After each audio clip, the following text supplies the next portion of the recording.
नमस्कार madam. Sir नमस्ते sir. Madam पैर क्यों छू रही हो? मैम ये क्या कर रहे हो आप?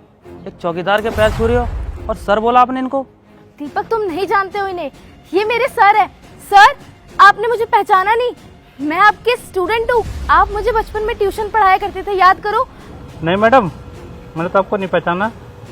सर आपको मैं याद नहीं हूँ, मैं हिमांशी हूँ। याद है आपको, आपकी ट्यूशन में एक छोटी बच्ची पढ़ने आया करती थी। उसकी माँ लोगों के घरों में झाड़ू पोछा का काम करती थी और उसके पास इतने भी पैसे नहीं थे कि वो पढ़ने के लिए एक अच्छे ट्यूशन में जा पाए। तब आपने उसे फ्री में पढ़ाया था और आप ही की वजह से वो आज इतने बड़े मुकाम पर है। हाँ, एक बच्ची तो आती थी जिसको मैं फ्री में ट्यूशन पढ़ाया करता था। हाँ सर, वो बच्ची मैं ही हूँ। आपका पढ़ाया हुआ सफल हुआ। इतनी बड़ी कंपनी में आज मैनेजर की पोस्ट पे नौकरी करती हूँ मैं। तुम इतनी बड़ी हो गई हो बेटी। वाह बेटी वाह, तुम तो बहुत तरक्की कर ली।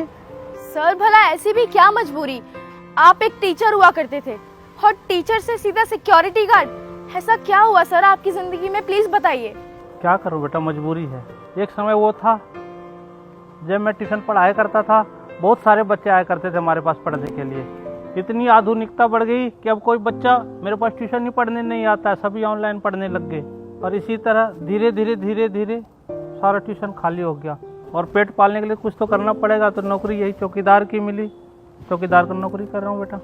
हाँ सर, आपने बिल्कुल ठीक कहा।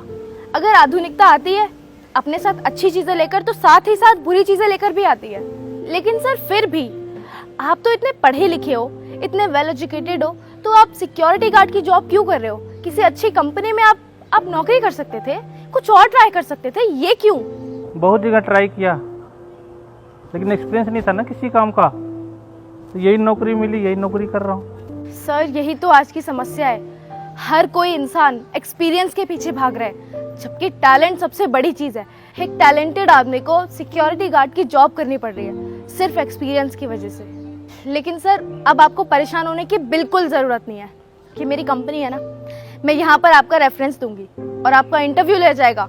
इंटरव्यू के बेसिस पे आपको यहाँ पर अच्छी से अच्छी जॉब दी जाएगी। अब आपको ऐसे चौकीदार की नौकरी करने की बिल्कुल जरूरत नहीं है। अब आप मेरी कंपनी में एक अच्छी और वैल्यूएबल जॉब करेंगे और इज्जत के साथ रहेंगे। सही में? क्या तू मुझे काम देगी अपनी कंपनी में? इतना बड़ा काम देगी मुझे? हाँ सर, और ये जो आपने मेरे लिए किया है ना, उसके सामने तो ये कुछ भी नहीं है। इतनी मेहरबानी करेगी मुझ पे? नहीं सर, ये कोई एहसान नहीं है, बल्कि आपके एहसान है मेरे ऊपर। आप ही के किए हुए एहसानों की वजह से एक सफाई करने वाली औरत की बेटी आज इतनी बड़ी कंपनी की मैनेजर बन के बैठी है। अगर उन दिनों आपने मुझे नहीं पढ़ाया होता बिना पैसे के, तो फिर मैं भी आज किसी न किसी घर में झाड़ू पोछा कर रही होती। शुक्रिया बेटा, मुझे तुझ पे गर्व है कि एक दिन मैंने तुझे ट्यूशन पढ़ाया था। बहुत बच्चे मिलते हैं और मुझे इग्नोर करके चले जाते हैं, जिसको मैं पहचानता हूँ, और मैं तुझे पहचान नहीं पाया आज, और तू ही मुझे पहचानी है और इतनी मेहरबानी भी कर रही है। धन्यवाद बेटा तेरा, धन्यवाद। धन्यवाद की कोई बात नहीं है सर, ये तो मेरा फर्ज है। और दीपक, कल तुम सर के इंटरव्यू की पूरी तैयारी करना। ठीक है मैम, चलते हैं, लेट हो रहा है मीटिंग के लिए।